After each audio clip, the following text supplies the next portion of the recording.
education. He's never getting expelled from school. Your son do it, he'll be up for expulsion. Teach your children the truth. And I'm sick and tired of black parents saying, I ain't gonna tell my sons what white people did to black people because he's gonna start hating white people. See the silliness we do?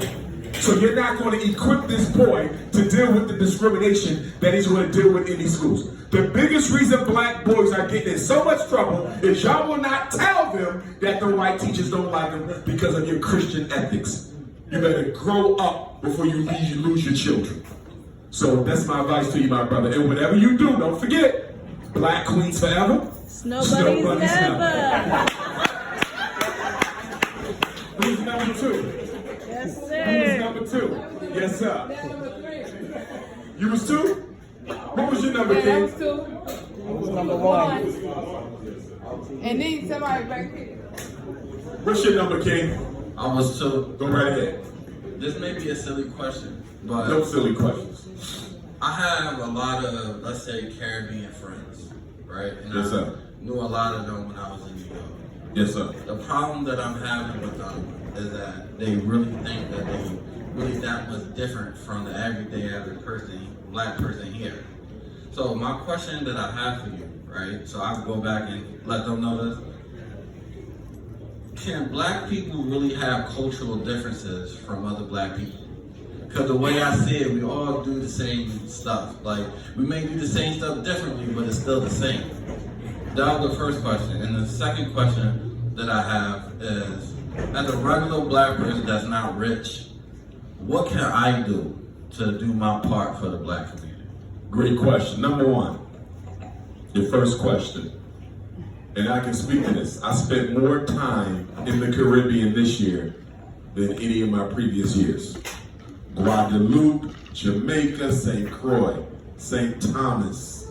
I've been to Bermuda, Bahamas, Barbados, Cuba, Turks and Caicos. I've been to islands I didn't even know existed. Here's my answer to that. We have a bad habit as African people everywhere, thinking that our particular tribe is different from the rest of the group. In Africa, they think they're different country to country. In the Caribbean, they think they're different island to island. Here in America, we think we're different state to state. We're not. Look, I've probably seen more of the world than any black scholar of this century. It's the same shit. It might look a little different. It might operate a little differently. We are literally under the same reality. But guess what I hear wherever I go? You're not going to see racism like you've seen it here, Dr. Umar. You're not going to see cooning like you see it here, Dr. Umar. You're not going to see white domination like you see it here, Dr. Umar. Or the French, they rule us differently than the English. You see that? Or the Dutch rule us differently than the Americans. 99% of it is the same, bro. But we are so astute in this consciousness of separatism that it even permeates our analysis of our reality when we can't get on the same page because the brother in Guadeloupe thinks his struggle is so much different than the brother in Haiti and both of y'all was colonized by the French. What are you talking about? It's the same thing. So to answer your question, it's miseducation. It's a lack of travel and exposure.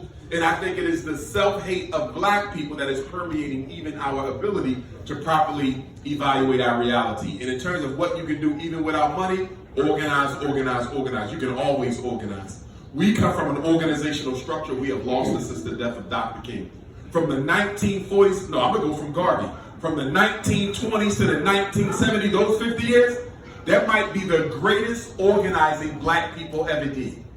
From Garvey, SNCC, CORE, the Freedom Rides, the sit-ins, the Deacons for Defense, the Black Panther Party, the Black Liberation Army. I mean, we could, Republic of New Africa. We could go on and on and on and on. Black people were an organizing machine. Why do you think they dropped crack off? Crack was chemical warfare to neutralize us because J. Edgar Hoover was about to have a damn stroke. Every time he woke up, a new black group was organizing, not intellectualizing, not